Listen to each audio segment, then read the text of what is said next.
Welcome back, you dirty wet belts, to the Vinyl Roof, the only podcast brave enough to scrape the underbelly of automotive history and flick it straight into your ear holes.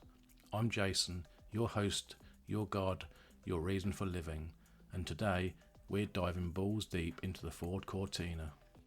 That's right, the Cortina, Ford's gift to the world, like a flaming bag of dog shit left on your nana's doorstep. So if you've got nothing better to do, like wanking into a sock or staring at paint dry, piss off now. Let's get this bastard rolling. Now the Cortina, what a name, eh? Sounds like some Italian tart you'd shag behind a dumpster. But no, it's a car. A British car, which means it's about as sexy as a soggy chip butty and twice as greasy. Launched in 1962, this heap of misery was Ford's big swing at making a family saloon for the masses, because nothing saves family values like a car that smells like fags and regret. Over 5 generations they churned out millions of these rolling coffins, and somehow people brought them, probably because they were too drunk or too stupid to know better. Let's break this shit show down, shall we?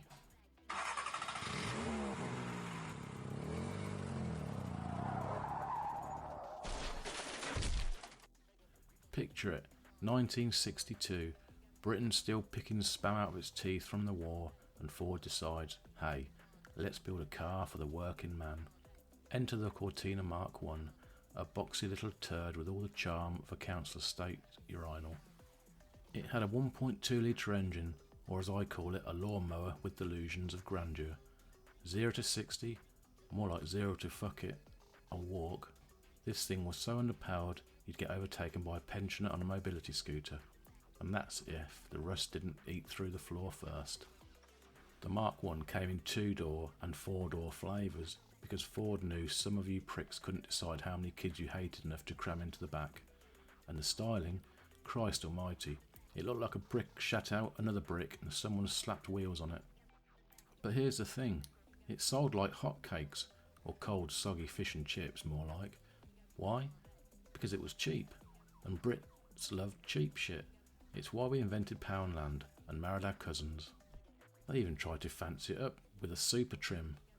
Oh, super, sounds like something your mum calls a vibrator. Extra chrome, a bit of fake wood, because nothing screams luxury like pretending your dashboard isn't plastic crap. By the end of the Mark I's run in 66, they'd flogged over 1 million of these death traps. 1 million, that's 1 million blokes who thought, yeah, this will impress Sheila down the pub. Spoiler, it didn't. By the late 60s, Ford realised they couldn't polish this turd anymore, so they dropped on us the Mark II in 66. Round edges, bigger grille, like a fat lass trying to squeeze into dress size too small. They gave it a 1.6 litre engine, which meant it could almost keep up with a drunk bloke staggering home from the boozer. This one came with a vinyl roof option, hence the name of the shit show podcast, Vinyl Roof. Because nothing says I've made it like pasting a bin bag on your car and calling it class. They marketed this to the middle class, you know, the kind of wankers who think a caravan holiday in Skegness is living the dream. And don't get me started on the Cortina Lotus. Ford teamed up with Lotus to make a sporty version, like putting lipstick on a pig and calling it Miss Universe. It had a twin cam engine and could actually move, but good luck finding one that isn't rusted into a pile of orange dust by now. The Mark III in 1970 was where it got really mental. They went full American with this one, big, bloated and uglier than a baboon's arse. Ford said, let's make it look like a Mustang had a stroke, and they did. Wider stance, longer bonnet, perfect for hiding the bodies of your dignity and self-respect. They even threw in a 2 litre engine for the GXL trim, because apparently some tossers wanted to pretend they were James Bond while their kids puked in the back. This was peak Cortina, a car for blokes who thought a comb over and a gold chain made them irresistible. By the mid-70s, the Cortina was a bloated corpse stumbling through its final years. The Mark V in 76 was actually the Mark III with a facelift, like slapping Botox on a pensioner and calling it a supermodel. Same shit, new wrapper, then came the Mark VI in 79, the last gasp of this wheezing relic. Ford tried to modernise it, square headlights, plastic bumpers, like putting a mullet on a dinosaur and calling it trendy.